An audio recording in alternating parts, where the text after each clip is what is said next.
Touch a metal railing and a wooden bench on a cold morning. The metal feels freezing. The wood, barely cool.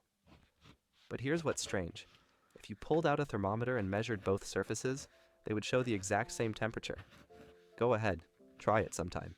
Same air, same shade, same hours sitting outside overnight. The thermometer doesn't care whether it's touching metal or wood. It shows the same number every time. So if they really are the same temperature, why does one feel like it's burning your hand with cold while the other feels totally fine? The answer is that your skin has been fooling you your entire life. You have never once felt temperature. Not even once. Think about what cold actually means. When you say something feels cold, you're making a claim about the object. You're saying it has a low temperature. But your skin doesn't have a tiny thermometer built into it. Your skin has nerve endings that detect something completely different. They detect the speed at which heat is leaving your body. That's it. Your nerves don't know how cold the metal railing is. They only know how fast your body heat is draining through your fingertips. And metal happens to be extremely good at stealing heat from you. Wood is terrible at it. Same temperature. Completely different theft rate. Scientists call this thermal conductivity. It's how quickly a material can move heat from one place to another. And the differences are staggering. Metal conducts heat about 400 times faster than wood, so when your warm finger touches cold metal, heat rushes out of your skin at incredible speed. Your nerve endings detect that rapid heat loss and scream, "Cold, pull away." But when you touch wood at the exact same temperature, heat trickles out so slowly that your nerves barely register anything. It's like the difference between jumping into a cold pool and having someone slowly drip cold water on your arm. The water in both cases is the same temperature, but one feels shocking and the other feels like nothing. So what makes metals so good at conducting heat? It comes down to how the atoms are arranged. In metals, like iron, copper, and aluminum, the atoms are packed tightly together in a rigid crystal lattice, and they share something special, a sea of free electrons. These electrons aren't locked to any single atom. They drift freely through the entire piece of metal like a liquid. When heat enters one end of a metal bar, those free electrons carry the energy forward incredibly fast, bumping into each other billions of times per second and spreading the warmth almost instantly. It's like a crowded stadium doing the wave. One person stands up and the motion ripples across 60,000 people in seconds. Wood is the opposite. Its structure is made of tiny hollow cells, like thousands of little rooms stacked together. And those rooms are full of air. Air is one of the worst heat conductors that exists. So when heat tries to travel through wood, it has to pass through solid cell walls, then dead air pockets, then more cell walls, then more air. It's like trying to run through a building where every hallway has a locked door, and you have to wait for someone to slowly open each one before you can move forward. Heat gets trapped. It moves at a crawl. That's why wooden handles on metal pots don't burn your hand.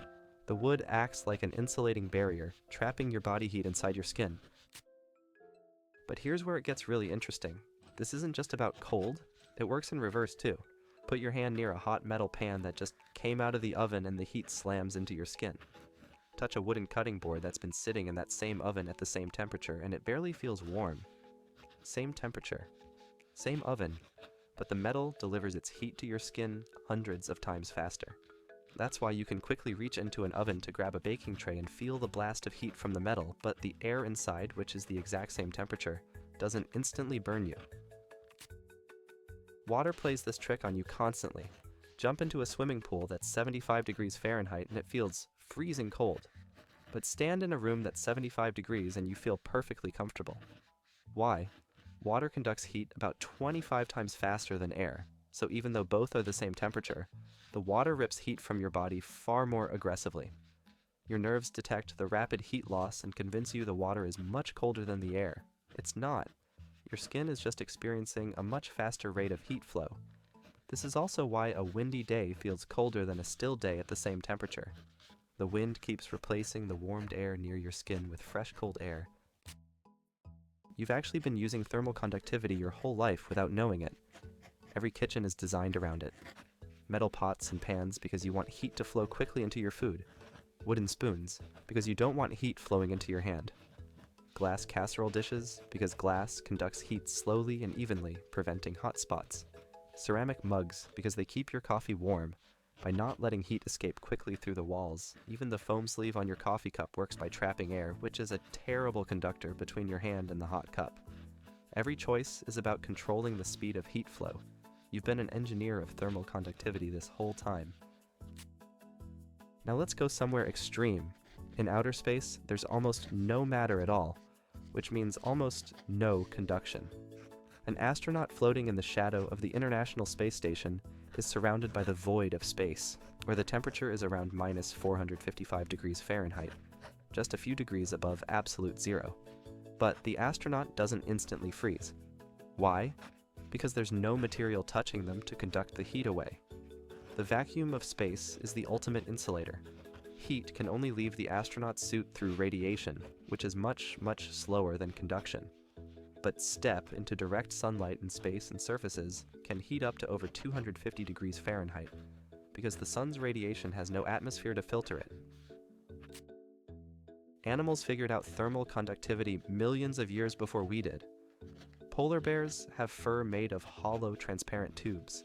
Each hair traps a pocket of air inside it, creating layers upon layers of the worst heat conductor in nature. The result is insulation so effective that polar bears are nearly invisible to infrared cameras. Their body heat simply cannot escape through their fur. Penguins take it even further. Their feet stand on ice all day, but they have a special heat exchange system in their legs. Warm blood flowing down to the feet passes right next to cold blood flowing back up, transferring heat between them. By the time blood reaches their feet, it's already nearly as cold as the ice. Minimal heat lost. This principle even explains something most people never question. Why do tile bathroom floors feel so much colder than carpet, even though they're in the same room at the same temperature? Tile is dense and conducts heat reasonably well, so it pulls warmth from your bare feet. Carpet is full of trapped air between its fibers, just like wood, just like polar bear fur. It insulates your feet and lets them keep their warmth. You could put a thermometer on both surfaces right now and they would show the exact same number, but your feet will swear the tile is 10 degrees colder. There's a clever party trick hidden in this. If someone hands you a silver spoon and a plastic spoon and asks which one is colder, you now know the real answer. Neither.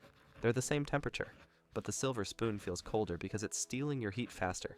And if you really want to prove it, put both spoons in a cup of hot water. Pull them out at the same time.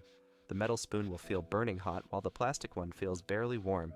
Same water, same temperature, same amount of time. The metal just delivers its heat to your skin faster, both ways, hot and cold. So the next time you grab a cold metal railing on a winter morning and flinch, remember what's actually happening. The railing isn't colder than the wooden fence next to it. Your skin isn't detecting temperature at all. It's detecting betrayal. The metal is pulling heat from your body at an extraordinary rate, and your nerves, ever dramatic, interpret that as extreme cold. Your sense of touch is not a thermometer. It never was. It's a heat flow meter. And honestly, that's more useful. A thermometer tells you what temperature something is. Your skin tells you how fast that something will burn you or freeze you. And that's the information that actually keeps you alive. Your fingers are liars. Brilliant, life-saving liars. Every surface you touch, every breeze on your skin, every splash of water, your nerves are running the same calculation. How fast is heat moving? Not how hot, not how cold, how fast. And that simple question, answered billions of times a day by millions of nerve endings, is the only reason you know not to grab a hot pan, not to hold ice too long, and not to walk barefoot on frozen tile. You can't feel temperature.